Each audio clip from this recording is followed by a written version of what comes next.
against Falcons, gumawa sila ng isang lineup na mabilis, na agresibo, na Liquid Stampede kung Liquid Stampede. We're heading back into the game. It's game number 2 in this golden rivalry. Josh Kicks and QWERTY, let's go! Sa pagpapatuloy ng golden rivalry, magtutuloy-tuloy din ba ang init at confidence ng Team Liquid PH? Umahanap ng Onyx Philippines ang kanilang super fam strategy kung paano nila itataya ang ating series. We're heading on inside the game.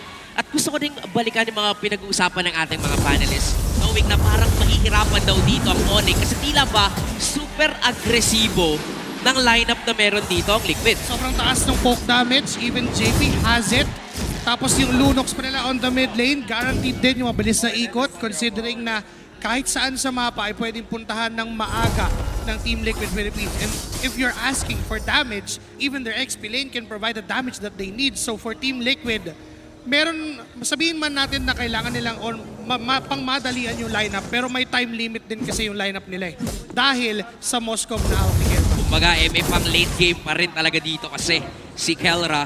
So if everything goes wrong para sa kanila sa early game, meron pa rin silang marksman to save them on the late game. But then again, nandiyan din si Sanji using this Lunox na parang ang taas na nga ng contection rate when it comes to this hero sa pagpasok natin sa playoffs. Tila ba alam na ng mga teams na, okay, since naka-double fighter tayo, kuha na tayo ng masakit sa mid lane. Kumuha tayo ng kahit pa paano mag-compensate doon sa kawalan ng damage kapag nagka-fighter gold lane.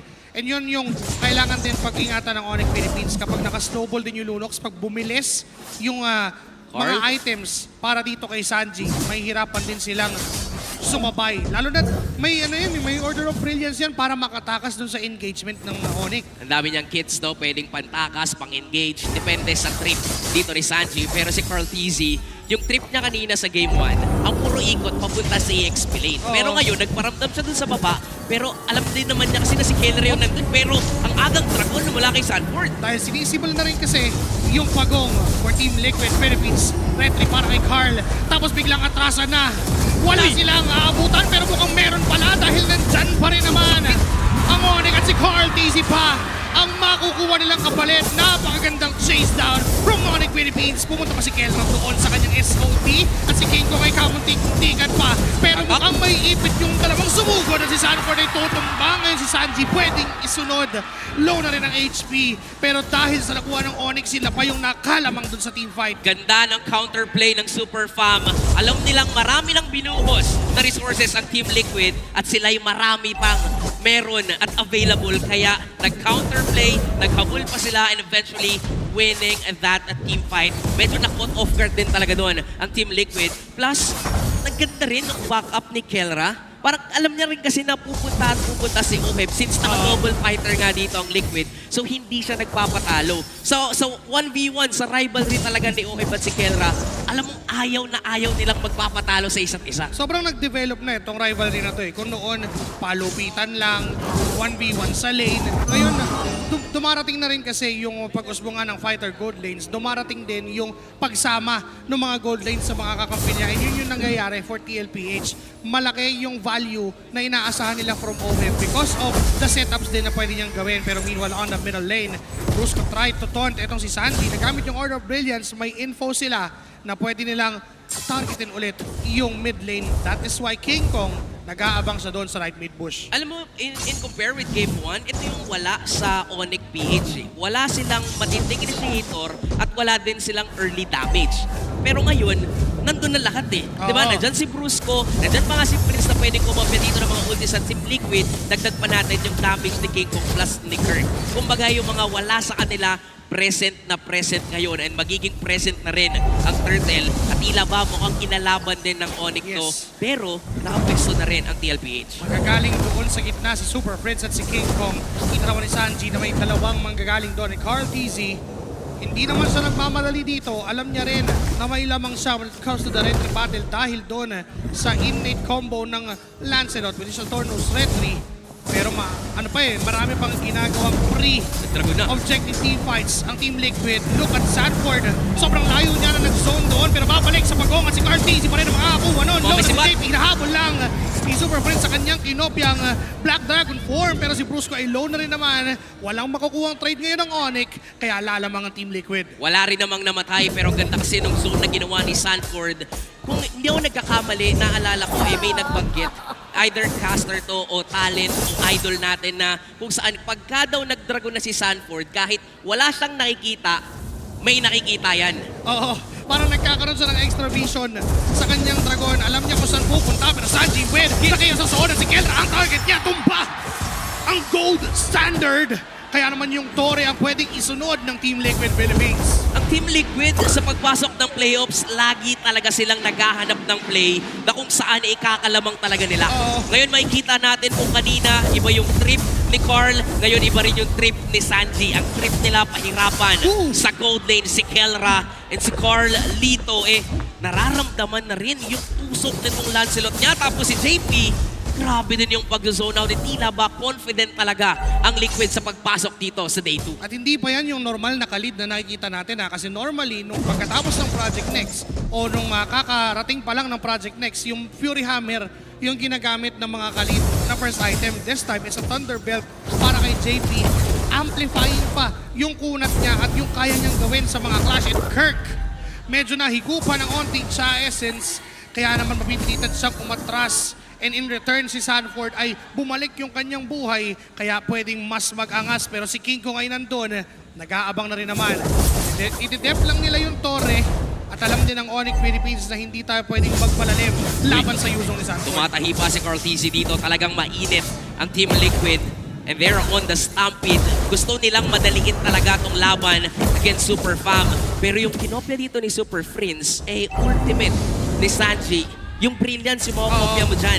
So kahit paano, meron siyang panakas dito tulad doon. Nag-turn na rin kasi itong si Sanji. Pero merong turtle, kaya naman binubrus ko ngayon ng Liquid ang Onyx. Pero nandito rin yung Udin magagaling kay King Kong. May mountain shock na ginamit para makita ang Team Liquid, pero yung Dragon ay enough na tahan ng mga members ng Onyx Philippines. Directly mula kay Carl, nakuha niya yung turtle. Ngayon susubok ng AOG Super Friends na naging target kaya si Kirk Naiwan! laban.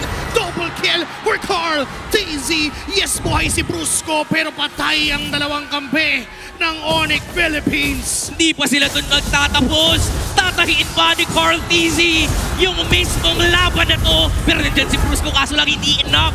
Hindi enough si Brusco para tultukan at pigilan ng The Goat. Hindi rin naman enough yung damage dito, kaso nga lang inabangan doon sa tumamang SOD na broken na nga yung play pero muling inayos ng TLPH. Ibang klase ang Liquid ngayon. Tila ba basang-basa nila ang Super Fam and they're winning every team fights na meron dito.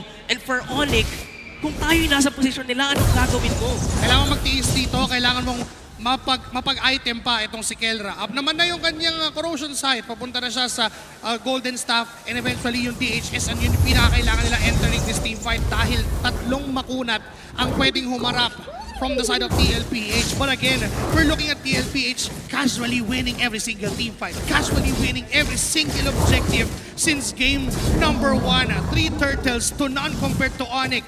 At ngayon susubukan nilang tumapak ulit sa pedal para madaliin ulit ang mga tagpo. Nag-aagawan na ng mga resources at hindi na pinagpapahinga ng TL ang Onyx. Kasi alam din nila na pag umabot ulit talaga sa late game to, nandyan ulit yung mga scaling heroes ng Onyx PH.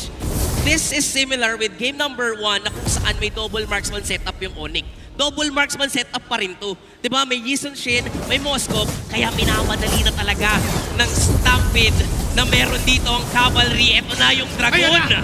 Susugod ngayon si Sanford na kumpleto ang 7 Dragon Ball para umiling ng isang kahilingan sana pero tinigil muna ng Team Liquid Philippines ang paghabol. At Wait may lang, conceal play mula sa Onyx kasi Sanford ang gusto nila na pultol na yung Dragon 4 pero makakatakas pa Uy, tumalon! Fight play and a Dragon Tail combo revitalize tapos biglang dumating ang tropa ng Team Liquid Philippines. Not the Dragon, not Sanford, ililigtas kasabay ng pagputol ng dalawang buhay. Ngayon isusunod pa si Super Friends, tatlo ng tutumba mula sa Onyx.